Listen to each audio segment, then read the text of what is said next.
maintenance-nya Apa aja maintenance-nya? Makanannya dia cukup kroto. Dia makan kroto, Pak. Mana bisa orang segede gini lu makannya cuma kroto. Tapi Lu pikir 2 cuma karung. rawo? 2 karung krotonya, Pak. Oh. Maintenance-nya sangat mudah. Kalau misalnya dia lelah, Bapak cukup elus-elus aja bagian jempol kakinya, dia sudah semangat lagi. Oh. Kenapa saya hadir dengan ide ini? Karena saya merasa pihak-pihak yang seharusnya berwenang itu tidak bisa melindungi. Jadi kita harus mencari cara untuk melindungi diri sendiri, Pak. Sekarang siapa yang bisa menjamin keamanan? Padahal kan kita katanya dihimbau untuk selalu menaik transportasi publik.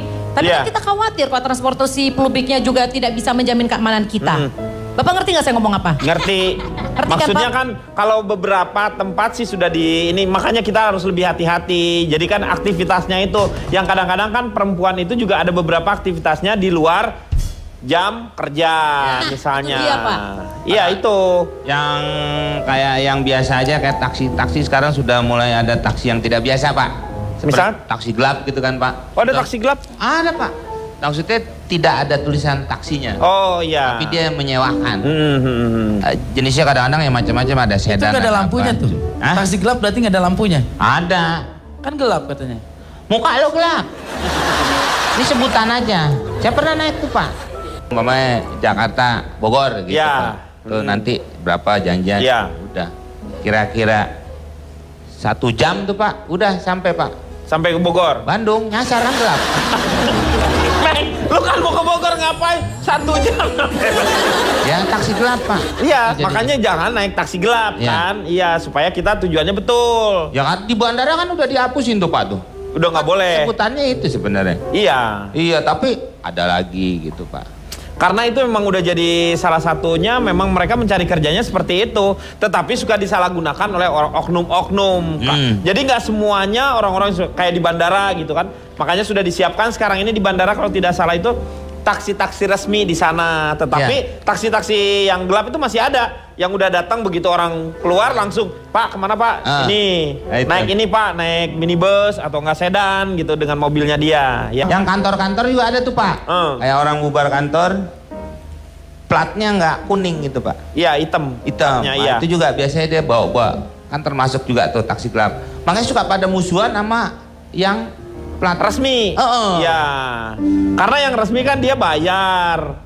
Sementara dia kan nggak bayar, kasarnya kan bayar pajak lah, ada izinnya. Mereka yang ini ngambil lahan seperti itu seenaknya, itu yang nggak boleh terjadi. Tapi bayar juga dia mau oknum, Pak. Biasanya kalau Nah itu nggak parkir tahu gitu nih, kan. iya. Kalau ngetem ya, kalau ngetem. Ya, itu. Bapak tahu oknumnya? Nggak tahu, Oh, nggak tahu ya. Kalau saya tahu sih sudah. Ini mungkin oknumnya nih. Saya tanya Bisa sama nih. Narji, coba. Ya. Narji sendiri pernah punya pengalaman atau Anda pelaku? Anda mau nanya sama saya? Iya, silakan. Bapak kejem banget. Punya pengalaman atau pelaku? Dia bukan sadar. Oke Pak, Ada sana dong, ada Pak Denny. Iya. Emang Pak Denny mana mukanya? Ini perkenalkan dulu Pak. Ya, perkenalkan saya dari Asosiasi Aktivis Pemerhati Kejahatan dalam Transportasi, Pak. Disingkat apa tuh? Disingkat Asap Knalpot. Ya. Sebenarnya pada malam hari, gosong ya, Pak, ya? sebenarnya pada malam hari ini saya protes, Pak. Kenapa kejahatan di ruang publik diperhatikan, tapi kenapa kebaikan di ruang publik tidak pernah dibahas, Pak? Ya buat apa dibahas, Pak? Ya orang udah Kalau baik. kebaikan kan itu banyak manfaatnya. Itu sudah dikerjakan. Ini yang baik. Justru kita bahas yang baik-baik, Pak. Kalau dibahas yang jahat-jahat, tadi kejahatan meningkat. Kita bahas yang baik-baik aja, siapa tahu kebaikan meningkat, Pak. Justru ya. Jadi kenapa saya bicara dari kebaikan? Karena awalnya kebaikan berakhir kejahatan, Pak. Contohnya saya. Iya. Di ruang publik saya lihat niat saya baik, Pak. Ada ibu-ibu resleting roknya turun. Saya niat baik loh, Pak, mau naikin, Pak. Harus izin dulu dong. Begitu saya naikin, Pak, saya digebukin sama suaminya, Pak. Itu kan awalnya kebaikan. Awalnya kebaikan, tapi Anda tidak harus melaksanakan karena itu ada hal-hal yang sensitif. Yang kedua, Pak, ini kejadian lagi, Pak. Iya. Saya pernah, Pak, ada pasangan pacaran, cowok sama cewek, Pak. Iya. Pacaran, ceweknya dipukulin, Pak. Saya sebagai laki-laki nggak tega. Saya tolong, ceweknya saya peluk, saya cium, saya digebukin juga, Pak. Niat saya baik loh, Pak. Iya benar-benar ya. Nah, saya tuh lebih memfokuskan pada kenapa kejahatan sekarang itu lebih terjadi pada kelompok, Pak. Mereka itu berkelompok, bikin geng. Iya. Contohnya ada kelompok kapak merah. Itu kan sadis. Iya. Kenapa nggak diganti aja namanya di kelompok kapak merah jambu gitu? Jadi agak Pink gitu maksudnya ada ya? pink, jadi nggak terlalu galak gitu Pak. Jadi agak imut-imut dan kalau mau ngerampok permisi dulu gitu Pak. Kenapa dikasih kapak merah itu? Karena dia beroperasi di lampu merah. Karena operasi di lampu, saya kemarin lihat di lampu hijau loh Pak. Kalau pakai kapak hijau nggak mungkin dia sekarang kan giliran. Tadinya tuh 3, ada kapak merah, kapak kuning, sama kapak hijau. Yang bertahan cuma kapak merah. Karena kapak hijau tuh tadinya begitu dia mau ngerampok lampu hijau giliran lu. Ya udah pada jalan. Kagak bisa. Kuning udah pada siap-siap. Giliran merah baru. Makanya yang kuning sama hijau udah nggak ada, tinggal kapak merah doang. Itu juga Pak, ada yang namanya kelompok geng motor Pak. Iya, geng motor. Tapi mereka berbagi Pak. Berbagi gimana? Urutan Pak. Nomor 1, 2, 3. Kalau yang satu udah dapat jatah, yang 2 mundur, yang 1 lagi ke sini. Saya pikir tuh kelompok kejahatan jatuhnya ojek Pak. Geng motor beda lagi sama ojek. Ini barengan yang melakukan kejahatan di jalanan, di mana jalan itu adalah salah satu ruang publik juga, begitu. Bapak nggak ngerti ya omongan saya ya? Bapak ngerti nggak sih apa yang saya omongin? Bapak ngerti omongan lo. Cuman Bapak nggak ngerti di mana muka lo. Kamu tahu di mana muka saya? Nggak tahu? Tatap dong. Dia juga bingung mukanya saya yang mana. Kamu tahu muka saya yang mana? Nggak tahu. Muka saya di mana sih Pak? Itu taruh di mana tadi? Tenang. Ya. Untuk pemirsa yang mengetahui wajahnya Narji di mana, silakan menghubungi ke sini. Kita akan kembali setelah yang satu ini. Mengatasi masalah tanpa solusi.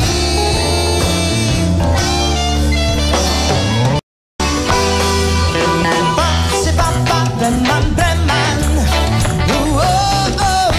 si papa metropolitan.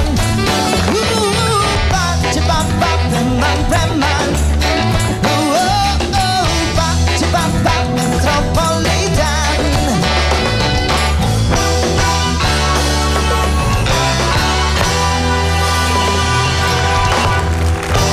Baik lagi dia akan mengatasi masalah tanpa solusi.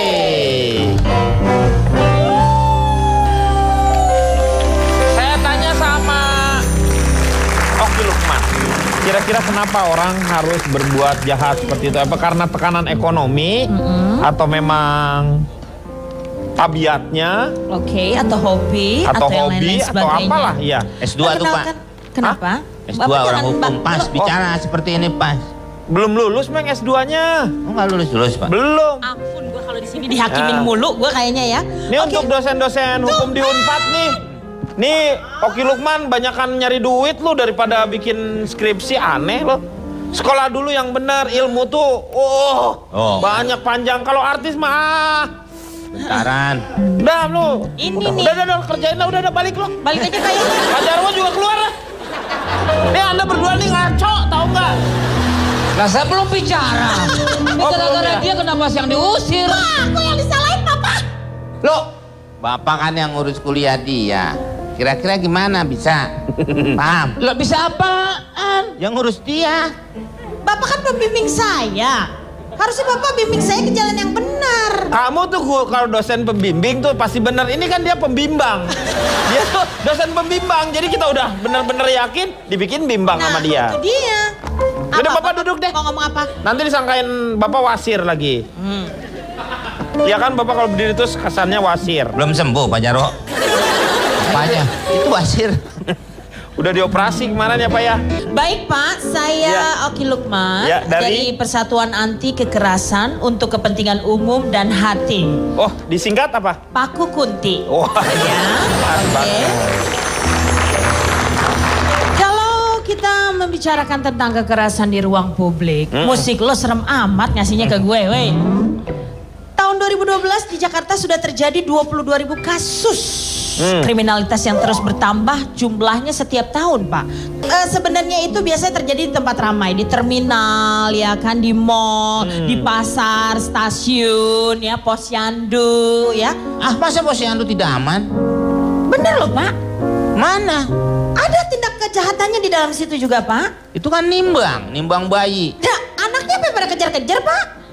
Oke, baik. Jadi penyebabnya antara lain biasanya nih si pelaku memiliki waktu luang. Penjahat apa sih yang sibuk? Banyak sekarang Pak penjahat yang sibuk. Nah, kalau mau lebaran tuh biasanya penjahat pakaian. Nah, Penjahit itu. oke, jadi biasanya Ini itu pasal berapa kalau kejahatan seperti itu? iya, nanti ya Allah kok ada bunyi petnya Pak. Pak, saya baru bangun Pak. Bapak, ini juga kejahatan publik. Ini kejahatan publik fitnah Pak. Saya bunyinya nggak gitu Pak. Ih, Bapak. Saya bunyinya persis banget loh, bener itu. Itu biasanya menjelang pagi Pak. Kalau kena AC kelamaan, gitu Ya. Pak. Jadi biasanya mereka adalah orang-orang yang tidak punya pekerjaan ya Pak ya. Jadi kemudian juga dia seorang pengangguran. Makanya saya kasih tahu adik-adik di sini semuanya ya. Sekolah. Iya. Biar jadi orang yang berguna, bukan jadi orang ketiga. Berbahaya Pak. Iya. Itu kan mereka disebut orang ketiga Pak untuk Iya. kehidupan kita Pak. Ya kan kejahatan di Betul. mana-mana. Di mana-mana di atas dunia kejahatan semakin meningkat. Di mana-mana di atas dunia kejahatan semakin meningkat. Cukup di situ, kalau mau lanjut sawer dong. Oke ya. Kemudian ada kelainan psikis ya. Kemudian ini yang paling penting, penampilan korban. Kadang-kadang ya Pak. Lagi dong. Lagi lah. Lagi yang mana Pak? Yang tadi yang sampai depan nebruk itu.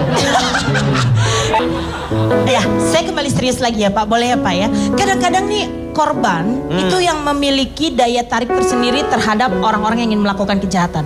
Contohnya, saya bingung dengan perempuan-perempuan sekarang. Kenapa? Kenapa mereka semua berlomba-lomba untuk diet sampai pada nampak itu yang namanya tulangnya? Oh, supaya kurus gitu ya. Nah, itu kan itu berbahaya. Itu sebenarnya mau narik perhatian laki-laki apa perhatian doki? Kita kan nggak tahu ya Pak ya. Ya. Makanya jadi mulai sekarang supaya kita tidak dilecehkan. Nah, coba kita harus berpakaian yang layak. Tubuh nggak usah pakai dikurus-kurusin so seksi gimana, nggak usah, Pak, nggak usah ya Pak ya. Saya lewat aja saya berusaha supaya digoda, nggak ada yang goda Pak. Ya. Saya digoda kagak digado iya Pak. Gimana tuh Pak? Jadi perempuan harus hati-hati. Kita harus Lah mana sih kecoanya Pak? Kenapa Dia sih, ngomong Pak? nggak usah diem Pak kayak begitu-begitu. Itulah tadi kan. Pak Jarwo cariin dong. Kali nyelip-nyelip di mana? Kenapa Pak?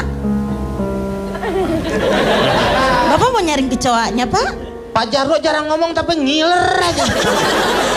Ya, kemudian itu tadi yang saya lihat juga ada kurangnya penerangan di beberapa tempat umum pada malam hari. Itu berbahaya sekali. Nah, kalau misalnya kayak tempat-tempat umum yang kurang penerangan itu harusnya Pemda-pemda setempat harus bertanggung jawab. Kalau dalam yang hal itu. ini memang makanya peristiwa kekerasan di ruang publik itu gampang terjadi di masyarakat Indonesia karena memang negara itu abai terhadap urusan rakyatnya, yaitu sebagai jaminan keamanan. Nah, jadi saya berharap sekali dengan pemerintahan yang baru ini sudah tidak ada lagi kejahatan-kejahatan di luar sana yang akan merugikan rakyatnya sendiri, masyarakatnya sendiri. Karena kita butuh keamanan tentunya, ya kan? Apalagi sebagai perempuan-perempuan kita seperti kita, ini adalah perempuan-perempuan mandiri yang kadang pulang tak dijemput oleh suaminya. Ya kan? Benar. Benar nggak Pak? Betul. Saya kok jadi Itu doyong begini, Pak? tuh rapiin Pak Jarwo. Nah, Ya, jadi seperti kencengin itu. lagi bautnya nomor 14. Ya, dan kemudian ya seperti itu saja. Dan menurut saya kejahatan di ruang publik itu bisa terjadi karena rasa penasaran juga ada mungkin Rasa Pak. penasaran gimana? Ya contohnya misalnya tindak kejahatan digital di kamar mandi Pak. Di ruang publik misalnya di mall-mall. Waktu dulu pernah ada ya yang casting, Nah. casting Sabun iklan. Pak, sabun. Iya, iklan sabun. Tuh. Casting. Jadi dulu emang ada